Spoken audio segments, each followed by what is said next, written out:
Et alors, nous allons enchaîner la suite de nos intervenants pour continuer à parler de ce sujet qui est déjà passionnant. J'invite Samuel Rebullard à monter sur scène. Bonjour Samuel, vous êtes agronome, naturaliste et professeur agrégé des sciences et vie de la Terre à l'Université Paris-Saclay. Et vous allez nous parler de la biodiversité alimentaire. Exactement. Donc, la biodiversité alimentaire, on va l'aborder sous différents angles, sous les angles classiques sous lesquels on étudie la biodiversité, c'est-à-dire à différentes échelles biologiques. Évidemment, il y a la diversité qui va être spécifique, mais il y a aussi une diversité qui va être inférieure au niveau des espèces. Par exemple, c'est la diversité des maïs, ici dans l'herbier national du Muséum, ou la diversité des cafés, c'est-à-dire que vous allez avoir des cafés qui ont des origines différentes, des textures différentes, des arômes différents. Et on a évidemment la diversité aussi des pommes qu'on connaît bien en France, ici sur un stand des croqueurs de pommes dans le Morvan, pommes dont je reparlerai juste après. À l'échelle des espèces, évidemment, on peut prendre de nombreux exemples. Je prendrai celui des fruits. Ici, 2 fruits locaux du mois de juillet, soit au Cambodge, avec des ramboutans, des mangoustans, des fruits du dragon, ou des anones, à comparer avec les fruits que l'on connaît au mois de juillet chez nous. Et puis le troisième niveau, plus englobant, c'est bien sûr le niveau des agrosystèmes, des systèmes agricoles dans lesquels tous ces aliments vont être produits. J'ai mis quelques exemples plutôt de régions tempérées ici. Donc, la diversité alimentaire, il faut réaliser qu'elle a globalement augmenté au cours du temps. En tous les cas, jusqu'au 19e siècle, il y a des milliers d'années, des paysans dans toutes les régions du monde où l'agriculture est apparue, des paysans qui sont allés chercher dans les plantes sauvages des plantes intéressantes sur le plan alimentaire, et ils ont sélectionné artificiellement ces plantes, c'est-à-dire qu'ils ont choisi les individus qui étaient les meilleurs, et ils les ont reproduits en choisissant toujours les caractères, justement, moins de toxicité, plus gros, meilleur au goût, plus facile à cultiver. Et donc ces différentes plantes domestiquées un peu partout dans le monde, eh bien finalement ensuite elles ont voyagé à l'occasion des guerres, des colonisations, des migrations, etc. Et au final, quand on se retrouve sur une table de petit déjeuner, eh bien on peut facilement faire un tour du monde des domestications. Vous voyez qu'on a des oranges domestiquées en Chine, du raisin domestiqué dans le Caucase, du cacao domestiqué en Amazonie par exemple, sur une table de notre petit déjeuner quand il est suffisamment fourni. Le problème, c'est que depuis le 19e siècle, en réalité, on a une évolution des alimentations qui vont plutôt dans le sens d'une régression de cette diversité alimentaire. Pour redonner quelques chiffres qui sont relativement connus maintenant, avec seulement 3 espèces, le blé, le riz et le maïs, chacun originaire d'une région du monde différente, on a 60% de l'énergie alimentaire de l'humanité. Vous voyez qu'avec seulement 40 espèces, je peux décrire 96% de l'alimentation humaine, alors même on estime que 10 000 espèces ont été ou sont cultivées dans le monde. Donc une régression considérable. Alors évidemment, ce qu'on ne voit pas ici, c'est que dans les 4% qui restent ici, il y a des dizaines d'espèces, des épices, des arômes qui en masse ne représentent pas beaucoup, mais qui vont contribuer à la spécificité gastronomique des différentes régions du monde, mais elles ne pèsent pas lourd en masse sur l'ensemble. Si on prend deux exemples français, je vais commencer par les pommes. En France, on a identifié 2000 variétés de pommes. Je ne sais pas combien vous êtes capable d'en citer spontanément, mais en gros, dans les magasins, vous allez en trouver 8 principalement qui vont couvrir 80% de la production nationale, des Golden, des Gala, des Granny Smith, des Pink Lady. D'ailleurs, la plupart ne sont pas originaires de France, et toute cette diversité des 2000 variétés, eh bien, en fait, elle est entretenue dans des conservatoires, voire certaines espèces sont quasiment disparues. Alors même que ça pourrait être intéressant, et d'ailleurs les spécialistes le font, d'aller chercher dans ces espèces anciennes des choses intéressantes. Vous avez ici une golden traitée à gauche et une golden pas traitée à droite. Une golden pas traitée, elle a tendance à être très sensible à un champignon, la tavelure, qui n'est pas toxique, mais qui rend la pomme invendable. Les gens n'aiment pas trop qu'il y ait ces petites croûtes à la surface, c'est un champignon qui fait ça. Alors même qu'il y a des pommes anciennes, par exemple la colle à puits, qui résiste naturellement à ce champignon, à la tavelure, mais elle ne se conserve pas. Donc on ne peut pas la mettre dans les circuits de grande distribution, par exemple. Donc on a une sélection qui s'est faite pour certaines variétés au détriment d'autres au fur et à mesure de la modernisation de l'agriculture. Alors sur le blé, c'est encore plus flagrant. Alors ce graphique, il est un peu compliqué, je vais prendre un peu de temps pour l'expliquer. Vous avez ici le nombre de variétés de blé depuis 1910. Vous voyez que globalement, au catalogue, on a de plus en plus de variétés disponibles pour les agriculteurs. Et donc, il y a tout un tas de personnes qui travaillent dans la sélection qui disent bah, c'est pas vrai que la diversité, elle diminue. On a plus de variétés au fur et à mesure des années, parce qu'en fait, on innove en permanence, on inscrit des nouvelles variétés disponibles.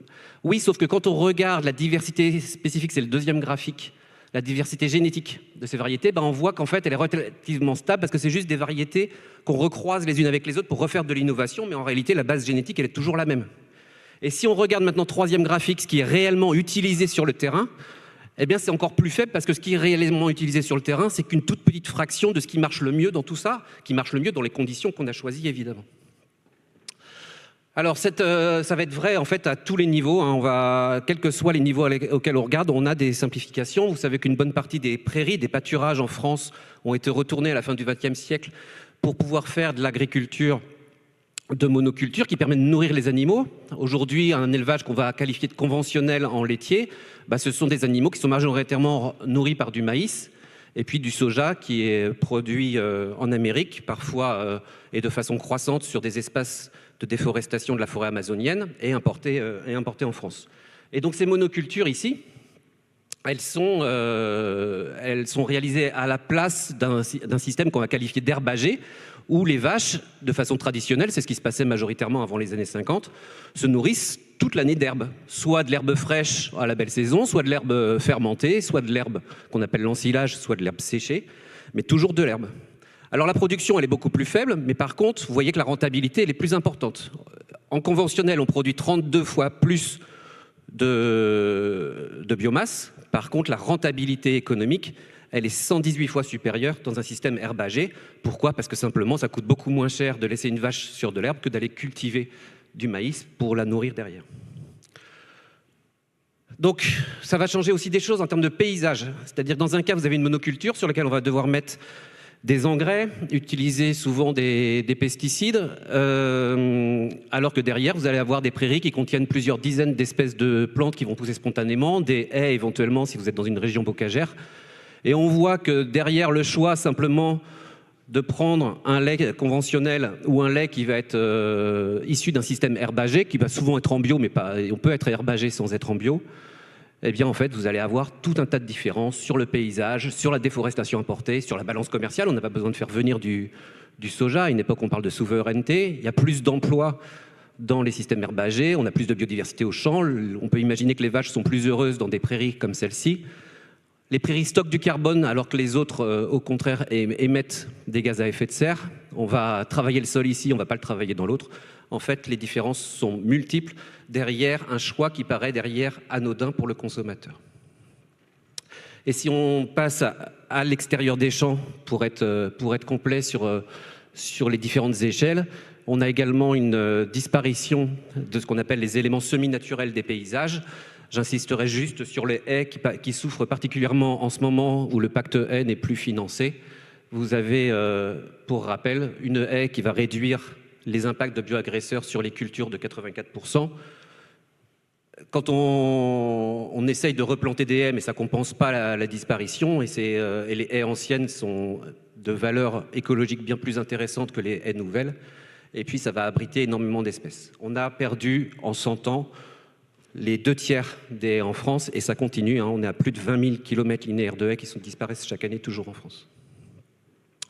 Alors je rappelle,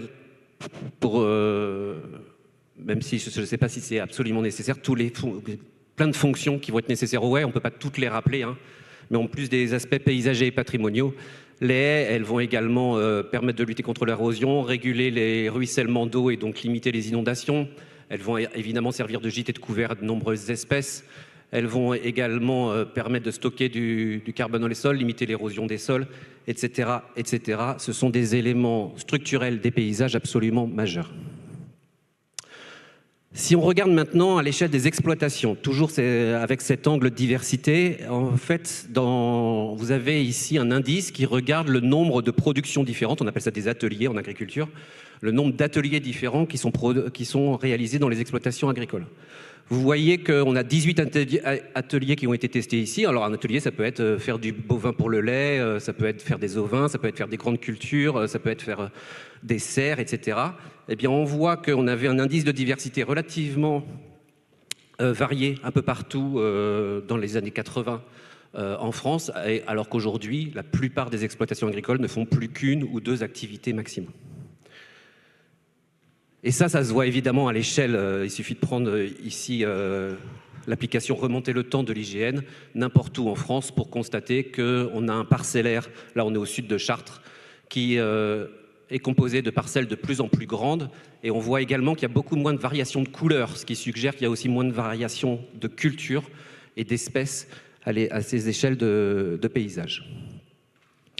Quand on regarde dans le champ lui-même, en fait, vous prenez n'importe quelle culture agricole aujourd'hui, elle est homogène.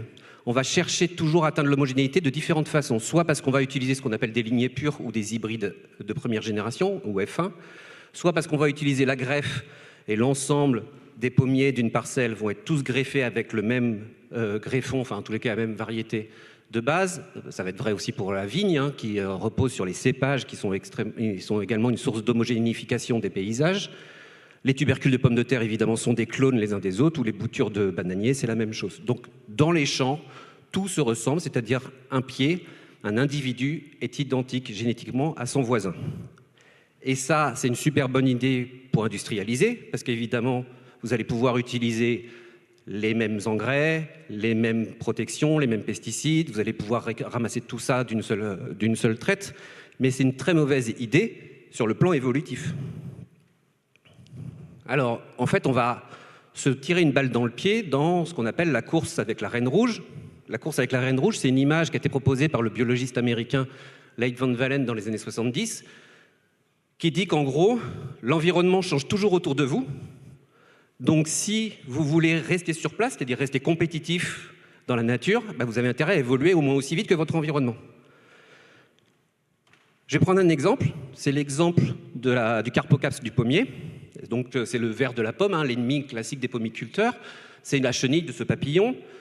Et si je prends des pommes, admettons une nouvelle variété de pommes ici qui va être complètement homogène, qui peut-être est un peu résistante aux papillons, ou est prévue pour être résistante aux papillons au début, on va se retrouver en face d'une population de papillons qui, eux, sont tous hétérogènes.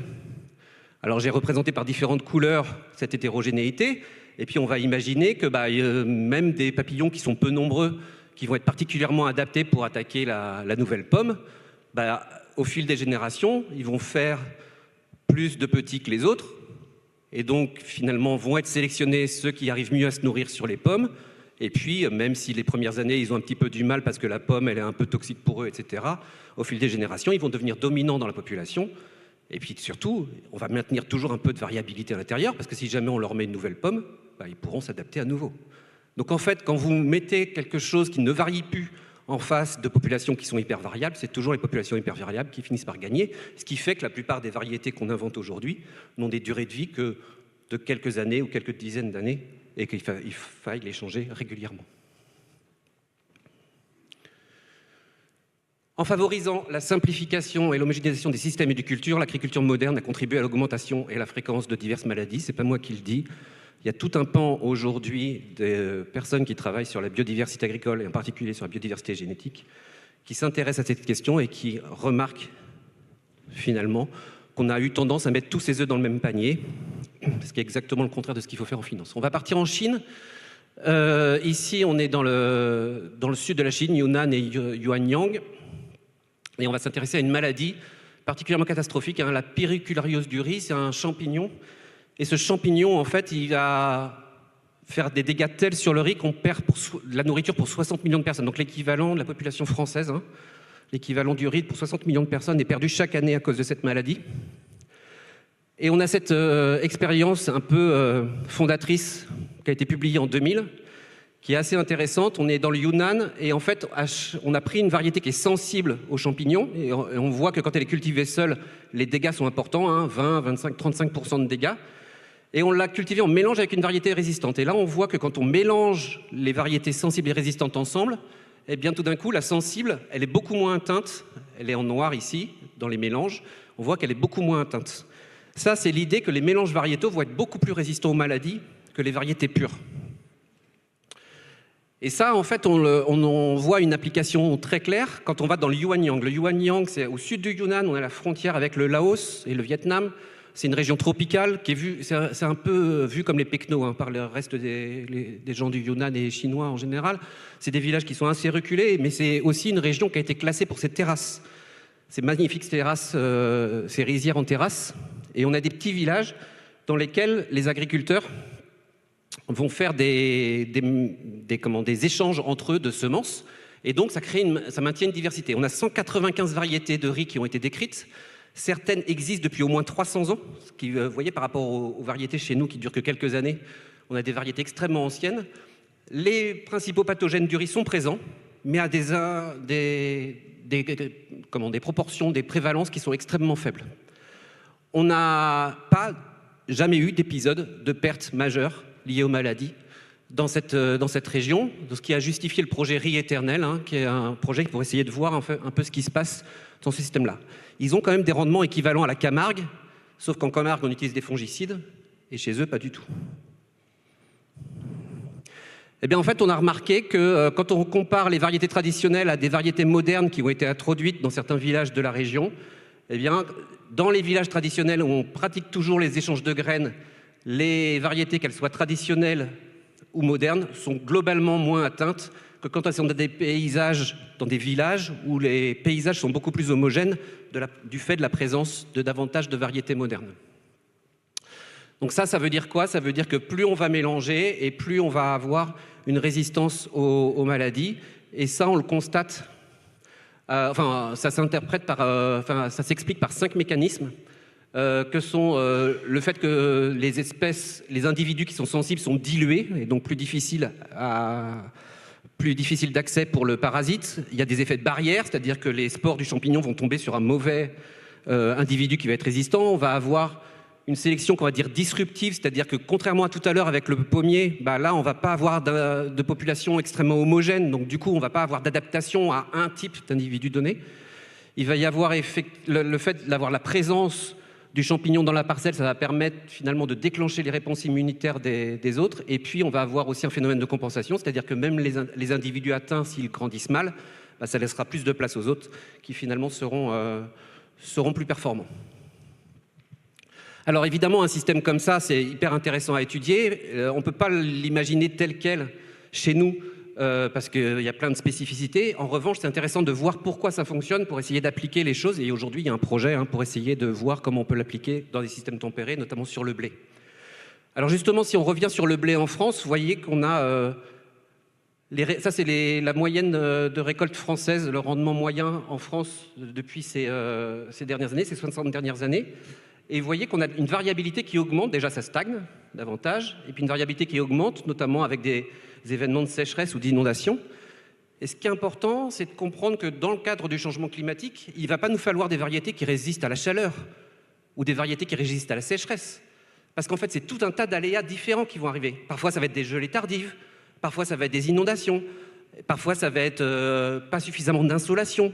Et donc, il nous faudrait théoriquement, si on voulait rechercher des variétés parfaites, des variétés qui savent à la fois être résistantes à la canicule, à la sécheresse, aux inondations, enfin aux excès d'eau, aux gelées tardives, etc. Et ça, c'est pas possible.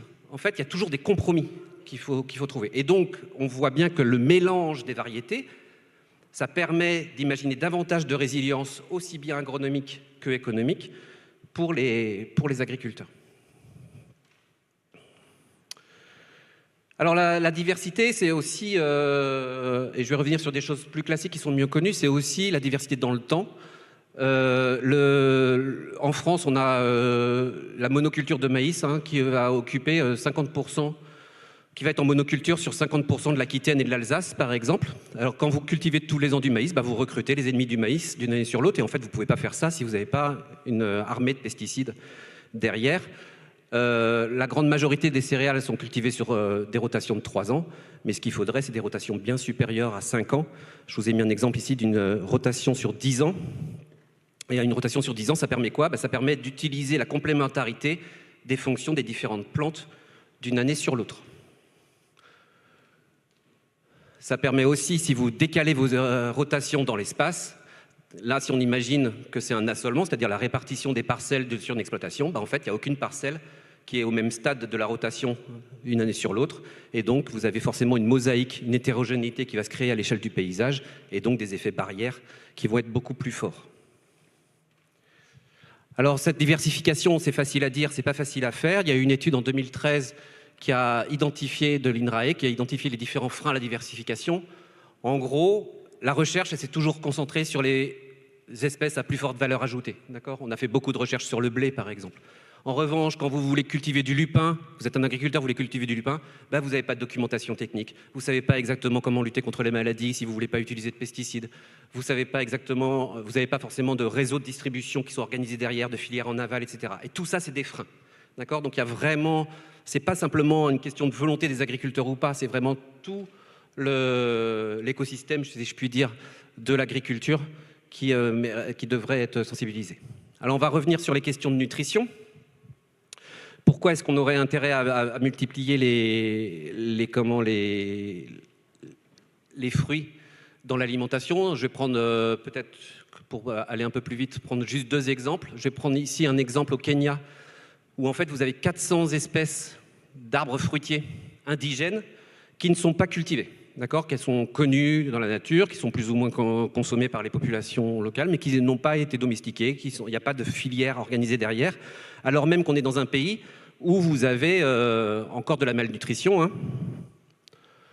On n'a que la moitié de l'apport en fruits, enfin de la consommation de fruits par rapport à ce qui est recommandé. On a 30% de la population qui souffre de malnutrition, donc on aurait intérêt à aller chercher ces fruits. 400 espèces d'arbres fruitiers, il faut comparer à la quinzaine ou la vingtaine d'arbres fruitiers qu'on a chez nous. Vous voyez, c'est colossal, hein, en termes de diversité, totalement inexploité. On a la même chose avec des millets mineurs en Inde, donc il y a 6 espèces de millets que vous avez ici, hein. Et en fait, certains de ces millets peuvent être cultivés dans des conditions difficiles. Ils vont avoir sur le plan nutritionnel plus de protéines, plus de calcium ou plus de fer que les millets habituels. On va pouvoir les cultiver sans engrais, dans des terres qui sont assez pauvres. Et donc on voit bien qu'aller chercher de la diversité, ça va avoir des intérêts aussi bien nutritionnels que agronomiques derrière. Et je terminerai avec ces deux aspects. Je vais passer là-dessus. Ces 2 aspects, c'est quand on va vouloir avoir une alimentation qui va être diversifiée, il va évidemment falloir manger un petit peu de tout, mais manger des légumineuses, par exemple, 2 fois par semaine, comme c'est recommandé, mais c'est aussi changer régulièrement le type de légumineuse, parce que toutes les légumineuses ne vont pas avoir les mêmes qualités nutritives, ni les mêmes antinutriments, aspects antinutritionnels qu'évoquait Marc-André tout à l'heure. Donc, la variation, elle se joue à ce niveau-là. Et le dernier point de variation nutritionnelle, c'est évidemment au niveau des toxiques. Donc on peut parler des PCB ou des mercures dans les poissons, par exemple. Là, j'ai choisi le cadmium dans les céréales. Si vous variez vos céréales et vos sources de féculents, eh bien, vous limitez vos risques d'exposition simplement en variant votre alimentation derrière. Donc, je vais passer là-dessus pour passer à la conclusion. Donc, vous voyez que finalement, s'intéresser et avoir une approche par la biodiversité, ça va permettre quand même d'aborder des questions de toxicité, d'équilibrer, limiter notre exposition à la toxicité nutritionnelle, améliorer l'équilibre alimentaire, avoir des réponses à l'utilisation des pesticides et surtout des alternatives à l'utilisation des pesticides, des réponses aux aléas climatiques qui vont devenir de plus en plus fréquents. Donc finalement, en fait, cette approche par la biodiversité est absolument essentielle. Et vous avez vu, d'après le constat que je vous ai dressé au début, qu'on en est pour l'instant encore très loin. Voilà, je vous remercie. Merci beaucoup, Samuel Rébulard. Restez là, ne partez pas. Marc-André peut peut-être nous rejoindre aussi. On va peut-être une petite séance de questions pendant quelques minutes sur les 2 premiers exposés de cet après-midi, qui sont déjà très riches, alors que vous êtes vous-même en phase de digestion, donc j'espère que ça se passe bien. Est-ce que vous avez des questions, soit sur la biodiversité alimentaire, soit sur le cru, le cuit, le fermenté, la taille de notre bouche ou... ou de notre tube digestif. Ah oui, une question là. Monsieur. Oui, Jean-Luc Duval.